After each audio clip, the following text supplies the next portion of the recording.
Hello students, we are beginning our lesson number 7, rocks and minerals.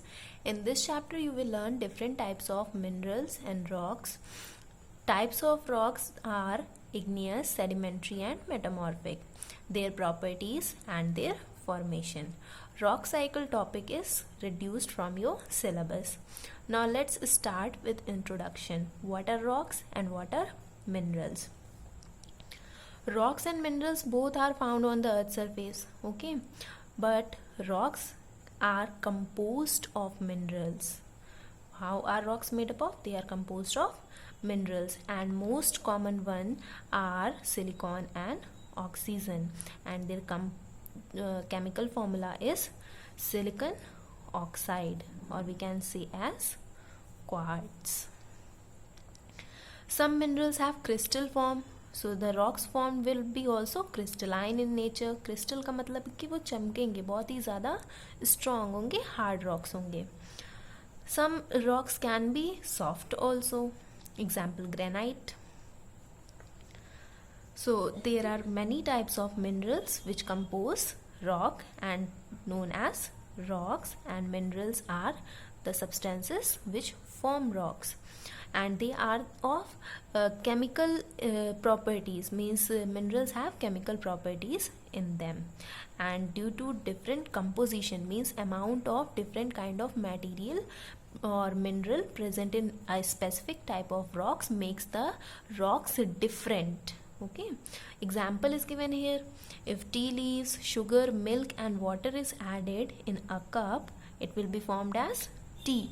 But if we replace tea with coffee powder, what will be formed? Coffee. So similarly, if minerals are different, different types of rocks will be formed. Let's see difference between rocks and minerals. Minerals are compounds of elements. Rocks are mixture of minerals. Minerals have a specific chemical formula, but since rocks are mixtures of minerals, और mixture में कोई भी जो है chemical formula नहीं होता है. This is the property, और we can say difference between compound and mixture as you have read in chemistry. ठीक है. Most of the minerals have crystal forms and defined structures, but rocks में कोई भी proper structure नहीं होता है.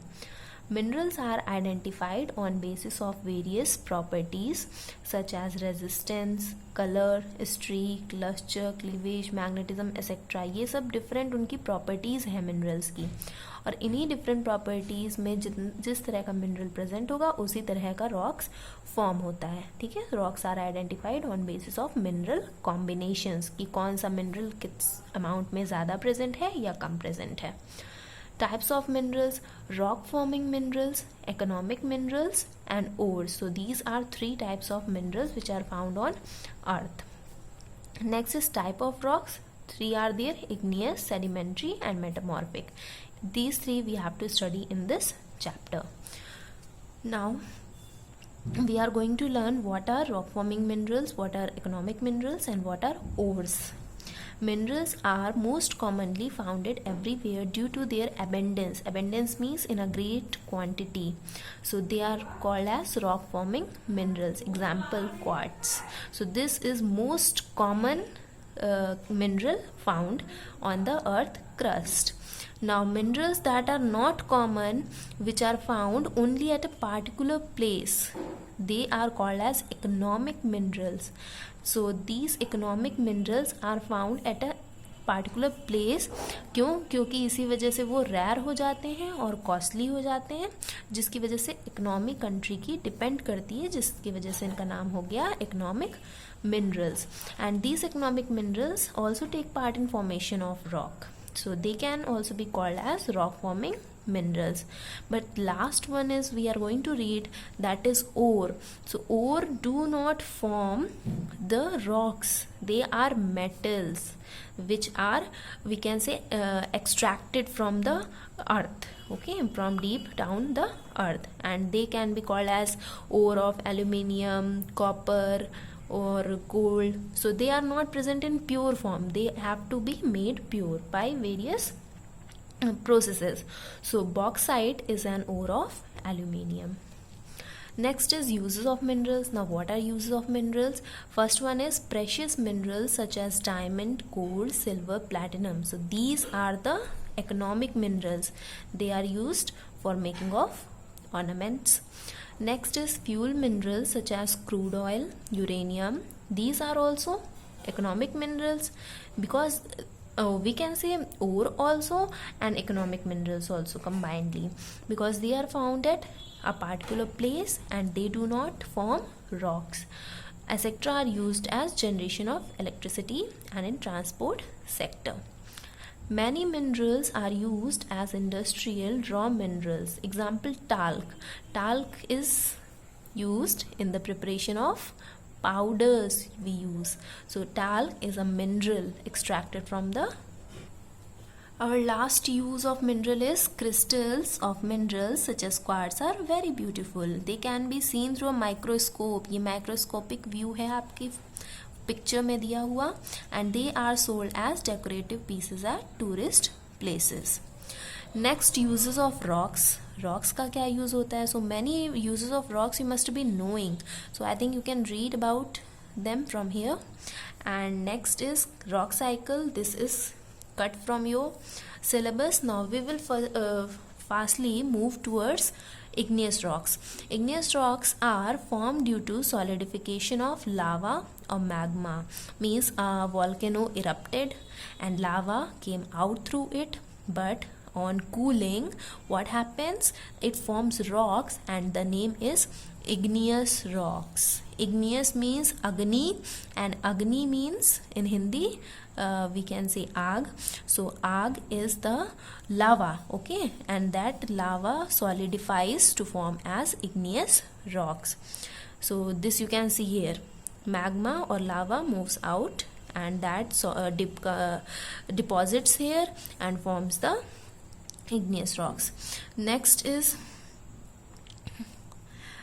they are also known as primary rocks. तो ये भी एक क्वेश्चन हो सकता है कि प्राइमरी रॉक्स क्यों कहते हैं? क्योंकि primary rocks are the igneous rocks and these rocks are the basis. इन्हीं से और जो दो टाइप्स हैं मेटामॉर्फिक और सेडिमेंट्री वो फॉर्म होती हैं. तो ये बेसिक रॉक्स हैं.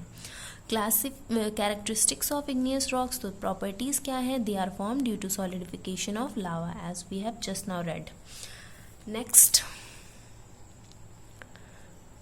दे formed at old core areas. Old core areas का मतलब क्या है? कि जहाँ पे वॉल्केनिक एक्टिविटीज़ हो चुकी हैं या फिर जो है बहुत ही पुरानी जगह पे ये फॉर्म या फिर हमें मिलती हैं, क्योंकि ये प्राइमरी हैं, बहुत ही ओल्ड एज्ड हैं. ठीक है.